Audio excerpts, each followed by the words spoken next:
안녕하세요. 마음이 쉬어가는 공간 파리의 책방입니다. 우리는 살아가면서 수많은 선택 앞에 서게 됩니다. 그런데 정작 중요한 순간에는 내가 정말 무엇을 원하는지조차 알지 못할 때가 많죠. 남들이 말하는 성공을 조차 살아가지만 그것이 진짜 내 마음의 소리인지 헷갈리곤 합니다. 여러분도 혹시 내가 원하는 게 뭔지 모르겠다는 막막함 속에 있다면 오늘 소개해드릴 책이 여러분 마음속 심연을 밝혀줄 작은 등불이 되지 않을까 싶은데요. 책 제목은 내가 원하는 것을 나도 모를 때, 전승환 작가님의 책이고요. 북로망스 출판사 도서입니다. 책 속에서 작가는 말합니다. 삶의 어느 순간에는 누구나 길을 잃는다. 중요한 건 그 속에서 자기 마음의 소리를 듣는 것이다 라고요. 작가의 말처럼 사실 우리에게 가장 필요한 것은 더 많은 성취가 아니라 내 마음을 들여다보는 시간일 텐데요. 당신은 지금 무엇을 원하는가? 진짜 원하는 삶이 무엇인가? 라는 질문에 책은 똑 떨어지는 정답을 주진 않습니다. 대신 우리가 잠시 멈춰서서 스스로에게 귀 기울일 수 있도록 차분하게 이끌어주는 책인 것 같습니다. 특히 이 책은 저자가 삶의 방향을 잃고 헤맬 때 다시 일어설 용기와 앞으로 나아갈 힘을 준 150여 편의 인생 문장들을 소개하고 있는데요. 그 문장들은 인문, 철학, 동서양 고전, 역사, 시, 소설, 에세이 등 다양한 분야에 걸친 이야기들 속에서 발췌된 내용들로 작가의 메시지와 잘 어우러져 있습니다. 아울러 이 책은 5단계의 마음 훈련을 통해 나다운 삶을 용기 있게 살아가는 법을 일깨워주는데요. 첫 번째는 내 마음을 집중해서 들여다보는 것으로 내 마음의 슬픔과 고통이 어디에서 기인하는지, 내가 가장 듣고 싶은 말은 무엇인지, 마음의 여유는 어디에서 찾을 수 있는지 등을 찬찬히 살펴봅니다. 두 번째는 무엇이 지금의 나를 살아가게 하는지, 나의 현재를 점검하는 시간을 다루고 있습니다. 세 번째는 지혜로운 관계 맺음과 서로 간의 적절한 거리에 대해 이야기하고, 네 번째는 삶의 의미와 태도, 가치관, 세상을 바라보는 관점을 살피며 좀 더 단단한 내가 되는 법을 모색합니다. 마지막 단계에서는 삶을 긍정으로 바꾸는 방법에 대해 이야기를 나눕니다. 하루하루 열심히 살아도 행복하지 않을 때 이 책에 담긴 문장들과 깊이 소통하고 내 마음의 목소리에 귀 기울이다 보면 어쩌면 여러분의 마음 깊은 곳에서 오랫동안 기다려온 대답들이 살며시 고개를 들어줄지도 모른다는 생각을 해봅니다. 오늘은 책의 다양한 내용들 중 몇 개만 추려서 들려드릴 텐데요. 편안하고 유익한 시간 되셨으면 하는 바람이고요. 여러분의 구독, 좋아요, 소중한 댓글은 보다 나은 영상 제작에 많은 도움이 될 것 같습니다. 자, 그럼 이제 저와 함께 이야기 속으로 들어가 보실까요? 내가 원하는 것을 나도 모를 때, 넌 원하는 게 뭐야? 어떤 거? 갖고 싶은 거? 아니, 그런 거 말고 진짜 간절하게 원하는 거. 글쎄, 내가 원하는 거라. 그런데 갑자기 왜? 그냥 요새 계속 그런 생각이 들거든. 내가 정말 원하는 게 뭔지도 모르는 채 사는 것 같다고. 어느 날 친구와 이런 대화를 나눴습니다. 생각해보니 내가 정말 원하는 게 뭔지 언제부턴가 고민하지 않고 살았더군요. 그저 하루하루 사는데 급급해서 인생에서 가장 중요하고 기본적인 질문조차 까맣게 잊고 있었던 거죠. 그 질문은 친구와 헤어진 뒤에도 오랫동안 제 머릿속에 남아 있었습니다. 어릴 땐 뭐가 되고 싶었지? 가장 즐겁고 행복했던 때는 언제지? 뭘 할 때 가장 뿌듯했지? 이런 고민들의 해답을 찾기 시작한 겁니다. 그렇게 책상에 앉아 생각에 잠겨 있다가 문득 책장에 꽂힌 책 한 권이 눈에 들어왔습니다. 제목은 김동영 작가의 나만 위로할 것, 천천히 책장을 넘겨보다가 괜히 마음이 뭉클해지는 문장을 만났습니다. 나는 내게 조용히 좋아서 하는 일을 하며 살고 있느냐고 물어보았다. 사실 따지고 보면 내가 좋아하는 일은 겉으로 보기에 좋아 보이는 일이었지 내가 좋아했던 일은 아니었던 것 같다.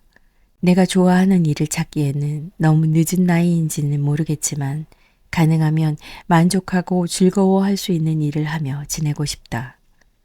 책장을 덮고 가만히 눈을 감아보았습니다. 이 문장이 제 고민에 해답을 주지는 않았지만 제 마음을 그대로 대변해 주는 것만으로도 큰 위로를 받았습니다. 오랜 습관이기도 한데 저는 힘든 일이 있거나 위로가 필요할 때마다 책을 뒤적입니다. 그렇게 한 문장 한 문장에 집중하다가 문득 제 마음을 대변해주고 어루만져주는 문장을 만나면 위로를 받고 힘을 얻는 거죠. 김동영 작가의 글 역시 그랬습니다. 내가 원하는 게 뭘까라는 질문에 돈으로 살 수 있는 물건이나 겉으로만 좋아 보이는 일이 아니라 진짜 원하고 좋아하는 게 뭔지 깊이 고민하게끔 만들었지요. 사실 원하는 건 상황에 따라 계속 바뀝니다. 분명 내가 좋아해서 시작했는데 실증이 나기도 하고 시간이 지나고 보니 내가 원해서 한 게 아니라 다른 사람이 원한 일인 경우도 있었죠. 대체로 이런 말을 듣고 하게 된 일이 그랬습니다. 지금 고생해야 나중에 편해져. 네가 원하는 건 나중에 다 할 수 있어. 학생 때부터 사회인이 된 이후까지 우리는 이런 말을 정말 많이 들어왔습니다. 대학을 가기 위해 공부해야 하고 좋은 곳에 취업해야 하고 결혼해야 하고 아이를 낳아야 한다고 말이죠. 행복하기 위해 해야 되는 일들이 너무 많습니다. 하지만 그런 말을 전부 따라야 행복할까요? 오히려 이리저리 휘둘리다가 정말 원하는 걸 잃어버리지는 않을까요? 행복하기 위해서는 지금 내 마음에 귀 기울여야 합니다. 다른 사람의 기준만 좇아서는 결코 행복해질 수 없으니까요. 설령 나중에 마음이 변하더라도 그땐 그 변한 마음에 또 충실하면 됩니다. 행복은 어딘가 멀리 있는 게 아니라 우리가 지금 여기에 충실할 때 얻을 수 있으니까요. 김민철 작가의 모든 요일의 여행에 있는 이 글처럼 말입니다. 예전 책에 여기서 행복할 것이라는 말을 써두었더니 누군가 나에게 일러주었다. 여기서 행복할 것의 줄임말이 여행이라고. 나는 크게 고개를 끄덕였다. 저도 이 글을 읽고 고개를 끄덕였습니다. 사실 우리는 모두 삶이라는 여행을 하고 있죠. 그 여행이 즐거우려면 다른 사람이 아닌 우리가 좋아하는 일로 일정을 채워야 합니다.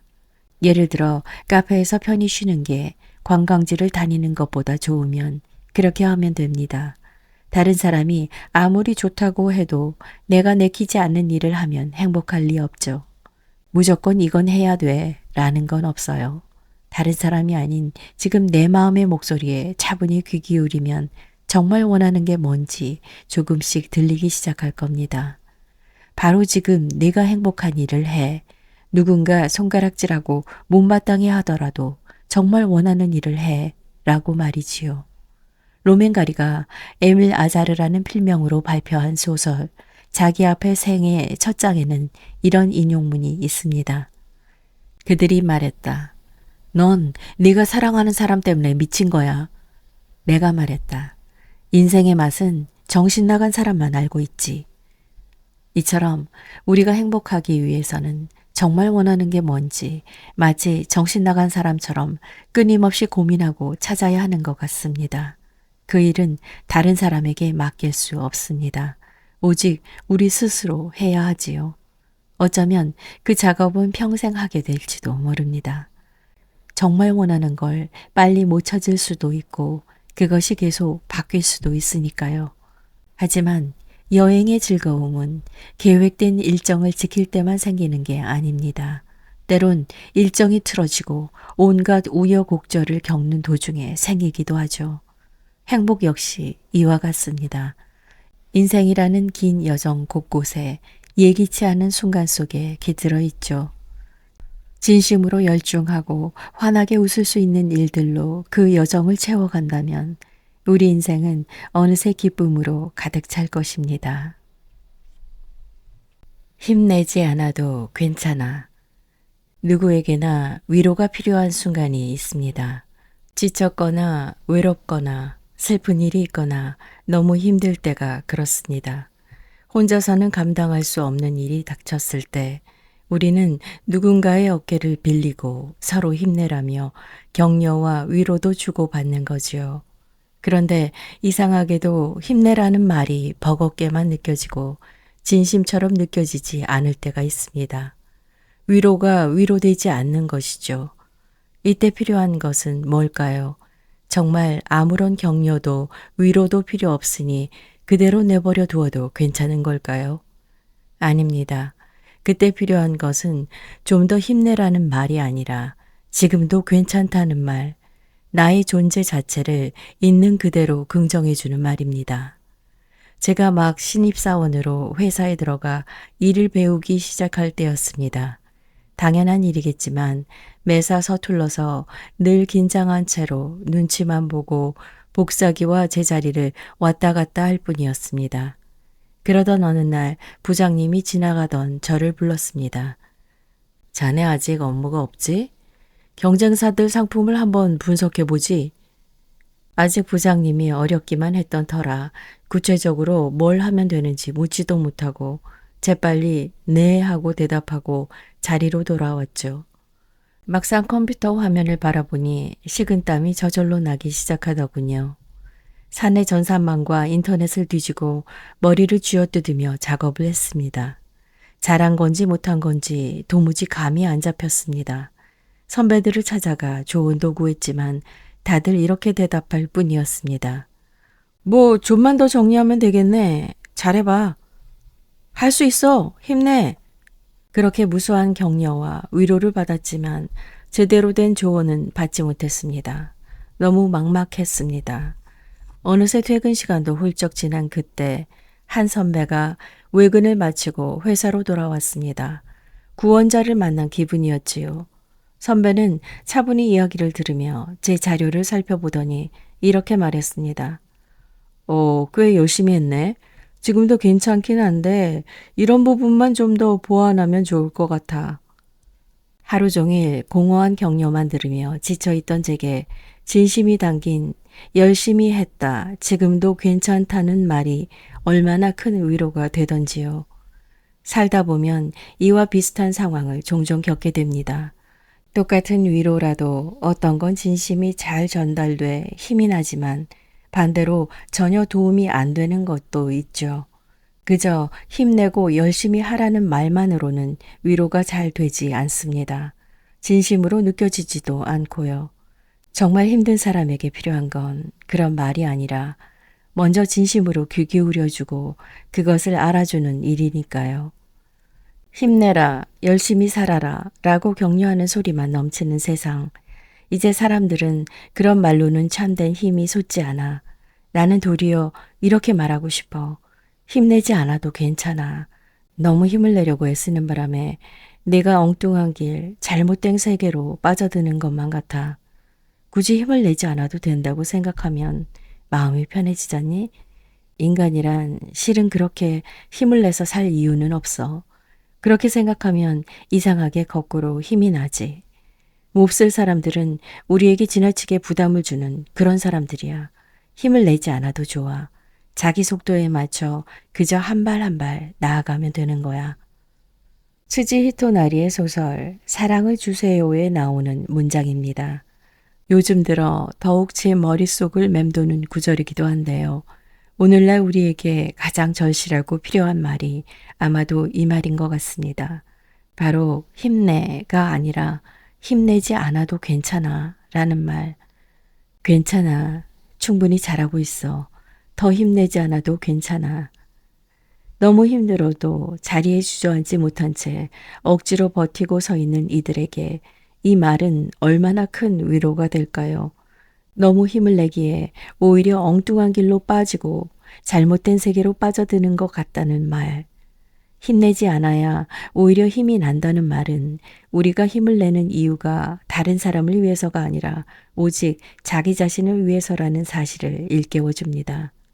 사람에겐 저마다 맞는 속도가 있습니다.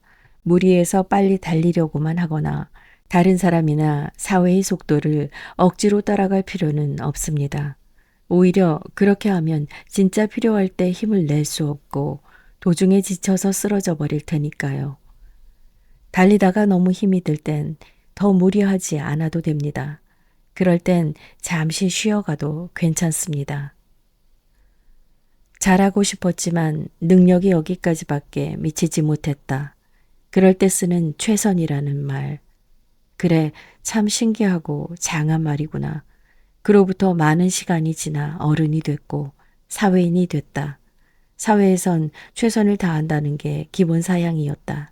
그래서 혼잣말을 한다면 모를까 다른 사람 앞에선 섣불리 최선이라는 말은 꺼내지 않게 됐다. 사는 일이 내 마음 같지 않게 흘러갈 때 스스로에게 묻곤 한다. 과연 어느 선까지 해야 최선일까? 온 정성과 힘을 다하고도 쓸쓸해지는 건 왜일까? 정답은 모르지만 한 가지는 어렴풋이 알 것 같다. 나의 최선과 다른 사람의 최선이 만나 부딪힌 자리에서 때론 꽃이 피고 때론 눈물도 자란다는 것. 그게 인생이란 걸 말이다. 정말 최선을 다했음에도 결국 일이 뜻대로 풀리지 않을 때가 있죠. 에세이 어쩌면 내가 가장 듣고 싶었던 말의 정희재 작가는 그럴 때 다른 사람에게 더 최선을 다하라고 함부로 말해서는 안 된다고 이야기합니다. 한 사람이 혼자 낼 수 있는 용기와 힘에는 한계가 있습니다. 최선에도 한계가 있는 거죠. 다른 사람의 최선을 기준으로 나의 최선을 재단해서는 안 됩니다. 반대의 경우도 마찬가지입니다. 누군가 왜 최선을 다하지 않았어? 더 힘을 내지 않았어? 라고 다그치는 말에 상처받지 마세요. 당신은 이미 정말 최선을 다했을 테니까요. 그럴 때 필요한 건 진심 어린 공감과 위로 그리고 함께하는 최선입니다. 너 혼자, 나 혼자 최선을 다하는 게 아니라 함께 최선을 다하자고 손을 맞잡는 것이죠. 그렇게 나의 최선과 다른 사람의 최선이 만날 때 물론 눈물 흘릴 날도 있겠지만 결국에는 화려하게 꽃을 피우는 좋은 결과도 낼 수 있는 것이지요. 다른 사람에게 최선을 다하라고 힘내라고 말할 때에는 손도 함께 건네야 합니다. 넘어져 있다면 일으켜 세우고 지쳐 있다면 짐을 나눠 들면서 함께 힘내자고 해야 하죠. 네가 좀 더 힘을 낼 수 있도록 최선을 다할 수 있도록 나도 힘을 내 최선을 다해서 도와줄게 라고 말해야 합니다. 모두가 그런 마음으로 힘을 내고 최선을 다한다면 좀 더 좋은 세상이 되지 않을까요? 그렇게 우리가 서로에게 힘이 되는 존재가 될 수 있기를 가만히 소망해 봅니다. 기꺼이 삶을 견디는 기쁨. 인생이란 참 이상합니다. 어느 순간에는 삶이 완벽해 보이고 행복해 보이다가도 다음 순간에는 그 모든 것이 무너지는 듯한 절망과 좌절을 느끼게 하니까요. 제가 자주 하는 인생이 내 마음대로 흐르면 재미가 없다는 말은 사실 고통과 아픔의 순간을 조금이나마 덜어내고자 스스로를 위안 삼으며 하는 말이기도 해요. 그럼에도 이런 상황 속에서 삶을 기꺼이 견디게 하는 것은 삶의 진짜 의미를 계속해서 찾아나가는 인간이라는 한 생명체의 숙명이기도 할 것입니다. 고통은 불청객처럼 갑자기 찾아오지만 그것이 우리의 마음을 단단하게 만들고 세상을 더 깊게 이해하게 만드는 도구가 되기도 하니까요. 이 즈음에서 제가 가끔씩 생각날 때마다 펼쳐보는 책 한 권을 소개하고 싶습니다. 바로 헤르만 헤세의 삶을 견디는 기쁨이라는 책인데요. 헤세적 사고를 잘 보여주는 책으로 견디는 고통이 수반되어 있지만 삶 속에서 기꺼이 기쁨을 찾아내는 능동적인 자세를 담고 있습니다. 헤세는 책에서 이렇게 말합니다. 행복과 고통은 우리의 삶을 함께 지탱해 주는 것이며 우리 삶의 전체라고 할 수 있다. 고통을 잘 이겨내는 방법을 아는 것은 인생의 절반 이상을 산 것이라는 말과 같다. 고통을 통해 힘이 솟구치며 고통이 있어야 건강도 있다. 감탄을 자아내는 명문장이 아닐 수 없습니다. 고통을 단지 우리가 살아있음을 증명하는 것이 아닌 성장하고 변화하고 있음을 알려주는 신호와 같이 표현하고 있기 때문인데요. 살아가다 보면 우리는 고통의 순간, 인생을 견뎌야 하는 순간들을 너무나 자주 마주하게 됩니다. 저 역시 피해가지 못하는 순간들을 수시로 겪곤 하죠. 견뎌야 하는 상황들은 각자 다를 것이고 그 고통의 무게 또한 제각기 다를 것입니다.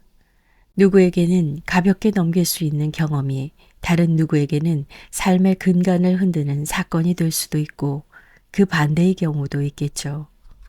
어떤 상황에서든 타인의 고통과 아픔을 감히 재단할 수 없는 이유가 여기에 있을 것도 같습니다. 왜냐하면 타인은 지금까지 그 순간을 이겨왔고 이겨내고 있는 중일 것이기에 헤세의 말처럼 인생의 절반 이상을 산 것과 같은 인내와 강인함을 가진 존재이기에 타인을 섣불리 판단해선 안 됩니다. 어려서부터 저희 집에는 분재가 많았습니다. 아버지의 오랜 취미였는데 정성스럽고 진중하게 나무를 손질하는 아버지의 모습을 볼 때면 왠지 모를 뿌듯함과 든든함이 느껴졌습니다. 꽤 오래전에 아버지에게 슬며시 물어본 적이 있습니다. 나무 키우는 일이 그렇게 좋으시냐고요. 그때 아버지가 하신 말씀이 참 기억에 남아 마음에 담아두고 있었습니다. 나무를 키우는 건 우리 삶을 가꾸는 것과 같다. 제때에 물도 주고 정성도 주며 온 마음을 다하면 올곧게 자란 사람처럼 나무 또한 그렇게 자라게 된다. 사계절이 뚜렷한 한국에서 추위가 매서운 겨울마다 외부에 있는 무거운 분재를 안으로 옮기고 정성껏 보살펴야 하는 수고스러움마저도 아버지에게는 삶의 기쁨이었던 것 같습니다. 햇새 또한 정원을 가꾸는 일을 매우 사랑했다고 합니다. 그는 매일 아침 정원에서 꽃을 손질하면서 큰 기쁨을 느꼈고 정원 가꾸기를 통해 삶의 작은 순간들에서 행복을 발견하는 법을 배웠다고 해요. 저 또한 나무들을 키우고 있습니다. 아마 아버지의 영향 때문이겠지요. 나무를 키우면서 무언가를 아끼는 정성을 배우고 있어 나무를 키우는 사람들은 어쩌면 참 다정한 사람들이라는 생각이 들기도 합니다. 햇새는 정원을 가꾸면서 꽃의 시듬과 새 생명의 탄생을 보고 이렇게 말했다고 하죠. 고통은 삶의 시드는 과정일 수도 있지만 그 속에서도 새로운 생명의 싹이 트고 있다. 수많은 삶의 고통을 겪는 가운데서도 우리는 어떻게 해야 기꺼이 삶을 견뎌내는 긍정적인 사고 방식을 가질 수 있을까요? 삶의 태도를 어떻게 설정하느냐에 따라 우리는 행복에 다가가기도 하고 슬픔에 함몰되기도 합니다. 인생은 우리에게 선택을 강요하지 않기 때문인데 각자의 선택에 따라 삶의 방향이 결정되겠지요. 비가 내린 뒤에야 땅은 생명을 얻고 풍요로워지듯이 고통을 견디는 삶은 새로운 기회를 싹 틔우는 토양이 되기도 합니다. 우리에게 필요한 것은 지금의 삶을 견뎌냄으로써 더 단단해질 수 있을 거라는 믿음과 그 과정을 기꺼이 받아들이며 성장해 나가는 용기가 아닐까 싶습니다. 인생은 때때로 우리에게 흉터를 남기기도 하겠지만 그 흉터들은 훗날 우리가 어떤 길을 걸어왔는지 증명하는 멋지고 명예로운 표식이 될 테니까요. 끝으로 고통 속에서도 삶을 잘 부여잡을 수 있도록 도와주는 글을 소개하겠습니다. 서로의 마음을 알아주는 것이 기꺼이 삶을 견디게 한 방법이 될 수 있음을 안내하는 김금희 작가의 에세이 식물적 낙관에서 나오는 문장입니다. 아무리 흔들리더라도 그대로인 것들이 있다. 아무리 바람이 세게 불어도 가지를 크게 흔들었다가 다시 바로 서는 나무들처럼 다행히 내 곁에 그렇게 남아준 사람들이 있다. 얼마나 큰 좌절에 빠져 있든 얼마나 아프게 실패했든 그렇게 선선히 있어주는 마음을 알아차리는 순간을 만나면 실패에 대한 감각 자체가 누그러지고 새날을 향한 기대감이 찾아온다. 그리고 넘어질 일이 생기더라도 갸우뚱한 상태로 그전보다는 삶의 무게를 더 견딜 수 있게 된다. 우리는 모두 각자의 무게를 지고 살아갑니다. 어떤 날은 너무 버겁게 느껴져 뿌리가 뽑힐 것 같은 순간도 있겠지요. 그러나 중요한 건 고통의 순간에도 나 자신을 향한 믿음과 신뢰를 잃지 않는 것입니다. 흔들리고 약해질 때 괜찮아, 넌 잘하고 있어 라고 스스로에게 속삭이는 따뜻한 마음이야말로 우리를 다시 일으켜 세우는 가장 큰 힘이 되니까요. 또한 내 곁에 남아주는 사람들의 온화한 말 한마디와 눈길이 우리의 삶을 풍요롭게 만들고 넘어질 때 서로 손잡아주는 그 순간이 기꺼이 삶을 견디고 다시 시작하게 하는 토양이 된다는 것을 잊지 않아야 합니다. 고통 속에서도 서로를 통해 삶의 이유를 찾고 삶의 무게를 나누면 좋겠습니다. 바람이 아무리 강하게 불어도 함께 견뎌낼 수 있다는 믿음이 우리의 뿌리를 더욱 깊게 내리게 하고 나무처럼 다시금 우뚝 서게 만드는 힘이 된다는 것을 알았으면 좋겠습니다. 그러니 오늘도 흔들리는 가지를 붙잡으며 삶의 기쁨을 잃지 말았으면 합니다. 고통은 때로 우리를 무너뜨리려 하지만 결국 우리가 더 단단하고 아름다운 존재로 성장할 수 있도록 돕는 스승이 될 테니까요. 기꺼이 삶을 견디며 고통 속에서도 빛나는 나날을 만들어가기를 바랍니다. 당신의 뿌리가 닿는 곳에는 언젠가 더 넓고 풍요로운 숲이 자라날 테니까요. 살아있는 관계, 살아있는 추억.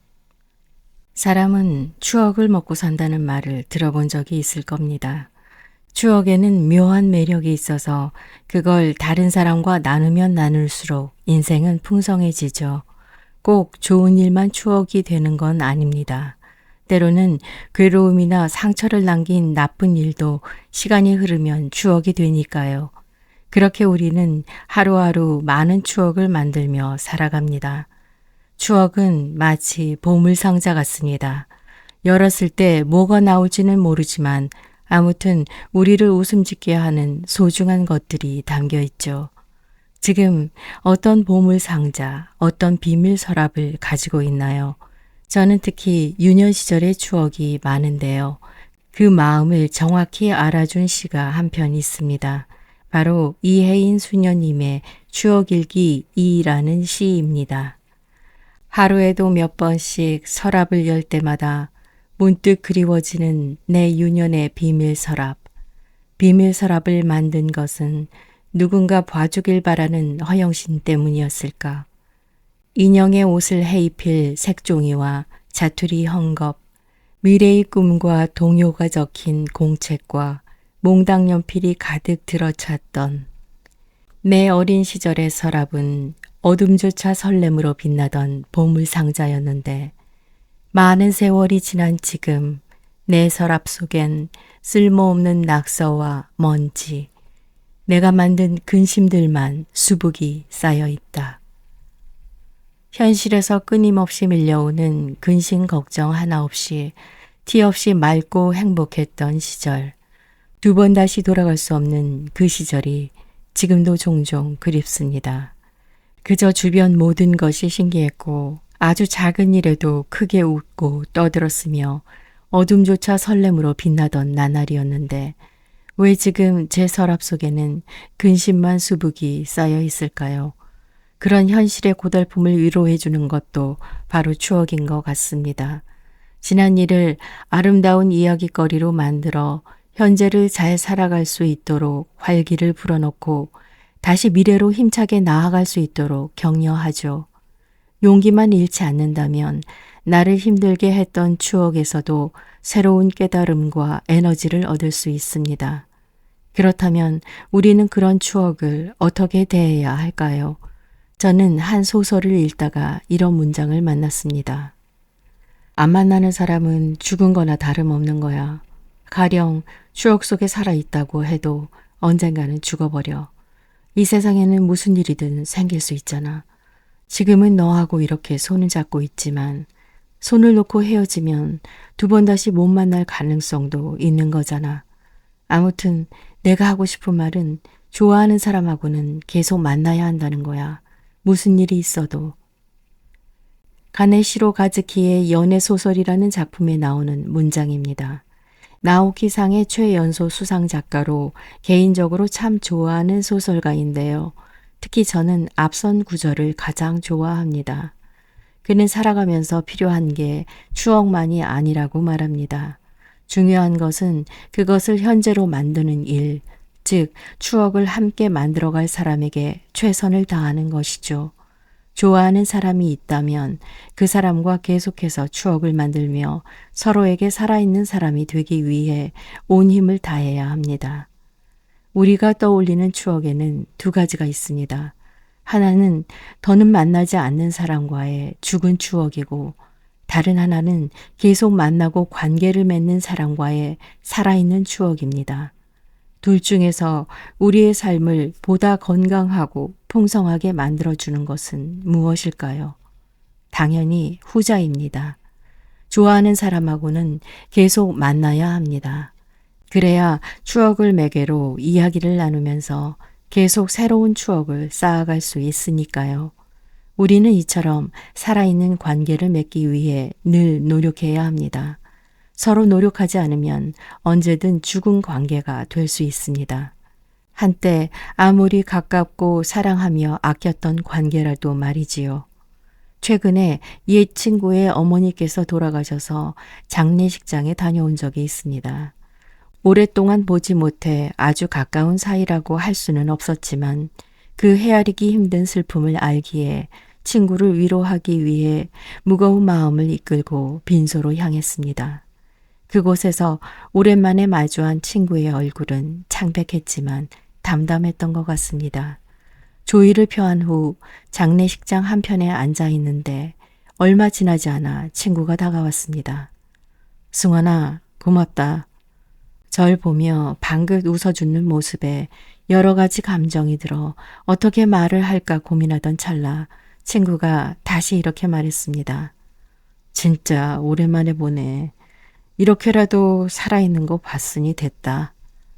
비록 잠깐이지만 서로 이런저런 이야기를 나누고 헤어졌는데 그 중에서도 유독 살아있는 거 봤으니 됐다 라는 말은 지금까지도 머릿속에 계속 머물러 있습니다. 그렇습니다.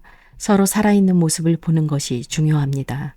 우리는 너무도 당연하게 소중한 이들을 언제든 볼 수 있다고 여기지만 정작 만나지 않으면 정말 살아있는 관계라고 할 수 없습니다.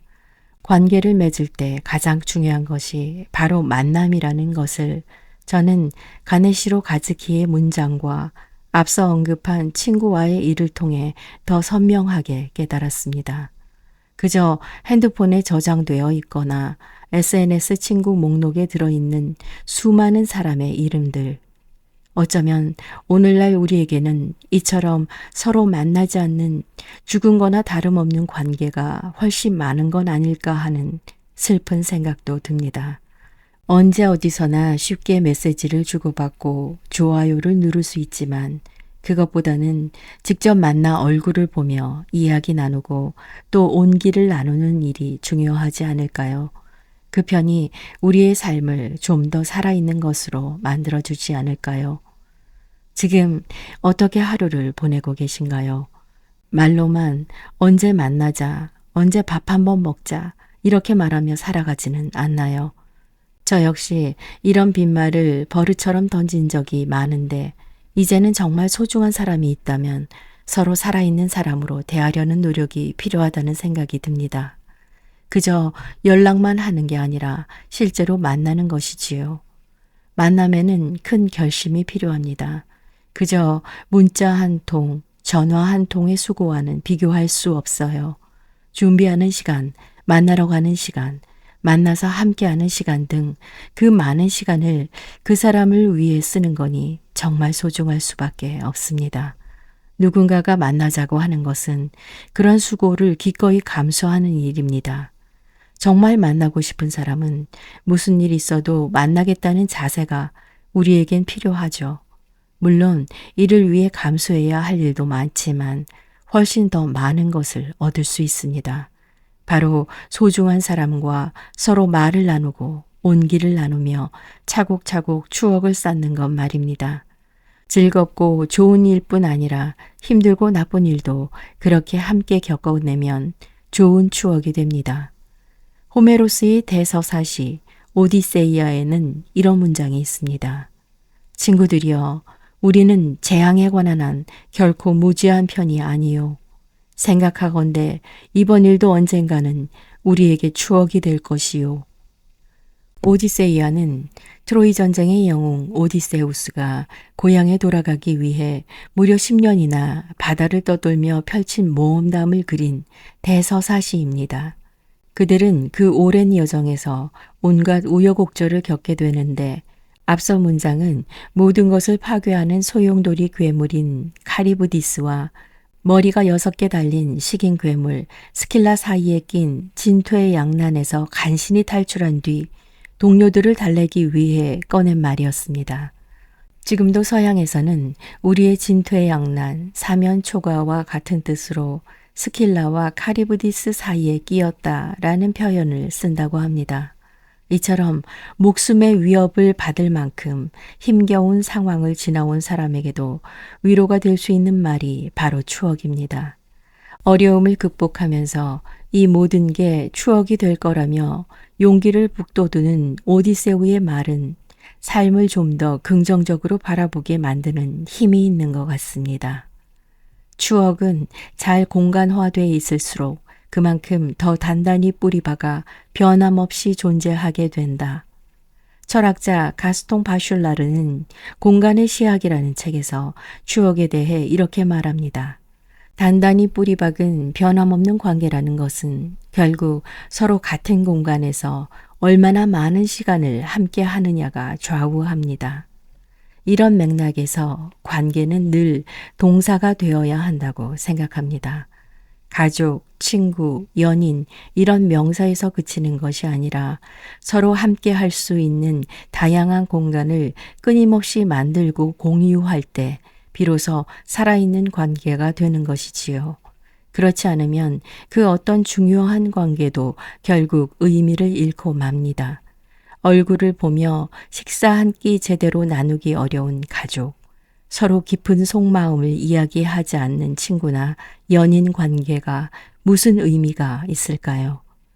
중고등학생 시절 저는 아버지와 관계가 조금 서먹했습니다. 아버지께서 회사 일로 지방으로 근무지를 옮겨 다니게 되어 겨우 한 달에 한 번 얼굴을 뵐 수 있었죠. 그래서일까요?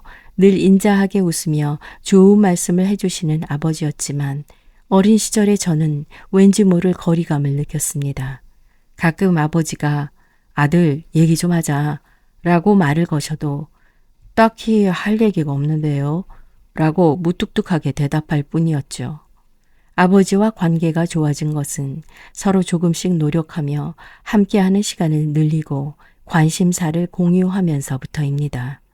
일부러 시간을 내서 같이 식사하는 시간도 늘리고 캠핑도 다니면서 새롭게 추억을 쌓아 나간 거죠. 그제야 저는 아버지의 깊은 속 이야기를 들으며 조금씩 그 마음을 헤아릴 수 있게 됐고 제가 느꼈던 감정도 솔직하게 이야기할 수 있었습니다. 그렇게 추억을 만들어간 덕분에 지금은 즐겁게 이야기할 수 있는 일화도 많고 서로 대화도 잘 나누게 됐습니다.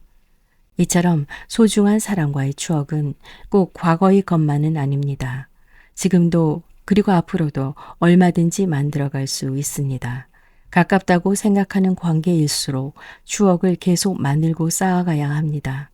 그리고 그렇게 추억을 만들어가기 위해서는 무엇보다 계속해서 만나고 대화를 나누며 그 관계를 살아있는 것으로 만들려는 노력이 필요합니다. 우리가 살아가는 오늘도 먼 훗날 좋은 추억으로 남을 수 있도록 지금 곁에 있는 사랑하는 사람들과 가능한 한 즐겁고 행복한 추억을 계속해서 쌓아가면 좋겠습니다.